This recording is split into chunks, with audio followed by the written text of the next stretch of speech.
découverte de quelques symptômes, puis on se fait aider par des auxiliaires de vie. Arrive le moment où l'on ne sait plus faire. Et il est temps d'accepter de passer le relais des professionnels. Le fait d'avoir des hallucinations, de perdre la mémoire, plusieurs chutes. Elle s'est fracturé le col du fémur. Et de là, en rééducation, ils nous ont dit de ne plus la faire rentrer à la maison. Accompagner une personne âgée qui a une maladie neurodégénérative de type Alzheimer à domicile, c'est beaucoup d'investissement. L'entrée en établissement est une décision effectivement délicate. Nous, en tant que psychologues, on va intervenir parfois au domicile, ce qui va nous permettre parfois de faciliter en tout cas son entrée en établissement, de présenter l'établissement, de leur expliquer comment ça fonctionne, les rassurer sur leur place et la place également des aidants.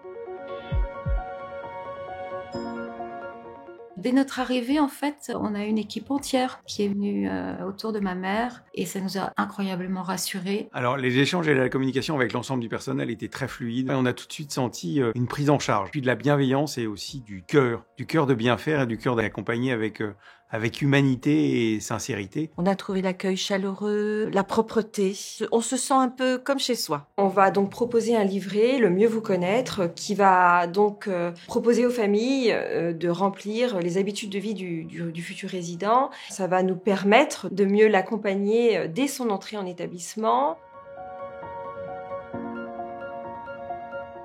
Dans un étage sécurisé, comme celui où vit ma mère, on retrouve un esprit de famille. Le personnel soignant est extrêmement drôle, gai, beaucoup d'humour et il y a beaucoup de rire. Il y a des ateliers, il y en a beaucoup d'ailleurs. Ça reste un endroit plein de vie. C'est un cocon pour les résidents qui y sont. Je sais que maman est en sécurité et pour moi c'est hyper important. Depuis qu'elle est là, elle a fait beaucoup de progrès. Je vois une sociabilisation qui s'améliore. À chaque fois que je viens, quand je lui pose la question, « Maman, vas-tu bien ?» Elle nous répond « Oui, je suis heureuse ». Et ça, c'est la plus belle des récompenses. Le résident qui a Alzheimer est dans son monde. Donc du coup, nous, on essaie de pénétrer dans ce monde-là pour qu'il puisse se sentir bien. On les propose des traitements non médicamenteux. Ça peut être des activités qu'ils ont toujours aimées dans leur vie. Chanter, danser. On se base vraiment sur ce que le résident aime.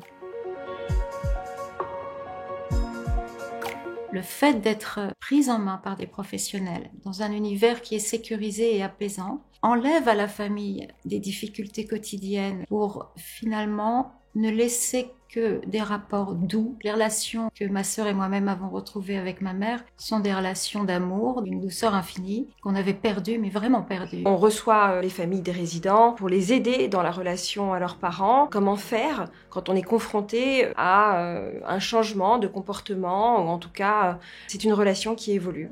Et nous sommes là pour les accompagner dans cette relation et pour les aider à y prendre du plaisir.